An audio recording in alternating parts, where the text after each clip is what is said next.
السلام علیکم. تاسو ته پته شته چې کله زمونږ د نبی حضرت محمد صلی الله علیه وسلم ځواني شروع شوه، نو زمونږ د نبی په جوانی کې داسې ښکلي کردار او عادتونه وو که نن په یو نوجوان کې پیدا شي نو به د خپل ټولې کورنۍ بلکې د ټولې علاقې د فخر سبب وګرځي.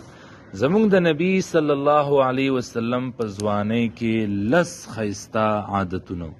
پای کې اولنی عادت د ظلم او د ظالم خلاف زمونږ نبی عملی جدوجهد کړی، د مظلوم مرسته او د امن د پاره عملی کوششونه کړي، او صرف د 20 کالو په عمر کې زمونږ پیغمبر د هغې تنظیم رکنو کم چې تاریخ کې د حلف الفضول په نوم یادیږي، کم چې د ظالمانو خلاف جوړ شو، د مظلوم د مدد د پاره جوړ شو.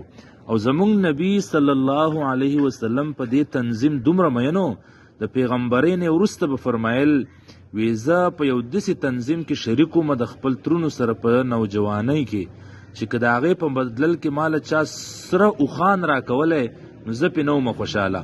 سره اوښان د هغې وخت د ټول نه قیمتي مالو. او دا به فرمایل وي نن هم د پیغمبرۍ باوجود که ما څوک داسې تنظیم ته راوبلي کوم چې د ظالم خلاف او د مظلوم په مدد کې جوړ شوی نو نن ورته هم زه تیار یم. د حلف الفضول بیکګراوند دا دی چې د یمن د زبید قبیلې یو تاجر مکې مکرمې بازار ته راغلی او خپل مال د بنو سهم په سردار عاص ابن وائل سهمي باندې خرڅ کو. د دې عاص ابن وائل دا خیالو چې دا خو مسافر دی، مال ته خپل کور ته دننه کو او د هغې واپسي عوض والله ورنکو. دا زبیدي تاجر د مکې په خلکو پسې وګرځېد چې دې سړي زما سره ظلم وکړو، مال رانه واغستو، ته زما مدد وکړه. خو هغه معاشره هم داسې زموږ د پښتنو د معاشرې په شانتې وه، خپلې یینې او تعلق ته به یې کتل او هر سړي به وي چې ده مرسته کوي نو دا سړی به درنه خفه شي.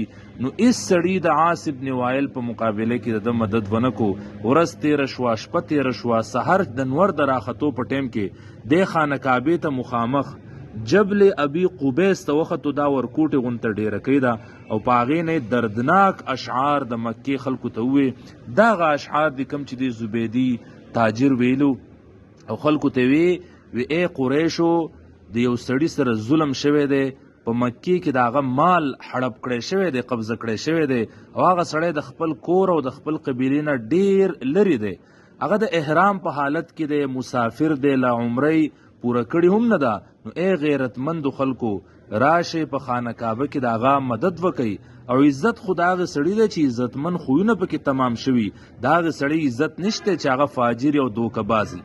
دا فریاد چې د مظلوم واورېدو رسول الله صلی الله علیه وسلم ترو په هغه وخت کې نوجوانو زبیر تینومو، زبیر بن عبدالمطلب، هغه راپاڅېدو او هغه په ثابته مکه کې په نوجوانانو پسې وګرځېدو چې دا لا مونږ څنګه خلک یو، د خانه کعبې رکوال یو او د خانه کعبې په خوا کې د خلکو سره ظلمونه کیږي، وروره مسافرو سره ظلم کیږي، څوک مدد نه کوي.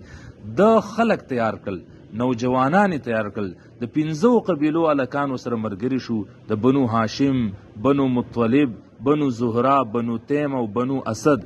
او د عبدالله بن جدعان تیمی کور ته راجمع شو.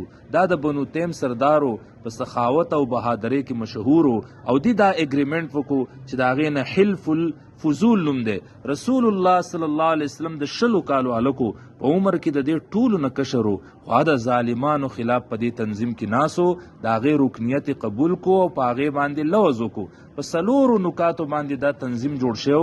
اولنی نکته چې مونږ به د مظلوم مرګتیا کو، که هغه زمونږ د مکې او که مسافري، خپلې یینې ته خپل خاندان ته به نه ګورو، که هغه د مکې سړی او که مسافرو، مونږ به د مظلوم سره ودرېږو تر هغې وخته پورې چې د مظلوم حق د ظالم نه راوان اخلو. دویم د ټولو ظالمانو په مکې کې بایکاټ کو، په مکې کې به یو ظالم یو غاصب اوسېدو ته نه پرېږدو. او دریم امن ماحول به جوړو د مکې په ماحول کې. څلورم د مسافرو، تاجرانو، د غریبانانو د جان او د مال تحفظ بکو. دې ته حلف الفضول وی. حلف په عربی کې معاهده ته وی. د فضول خلکو وجه بیان کړي، د ټول نه ښکلې وجه ده د فضیلت والا خلکو، د غوره خلکو معاهده.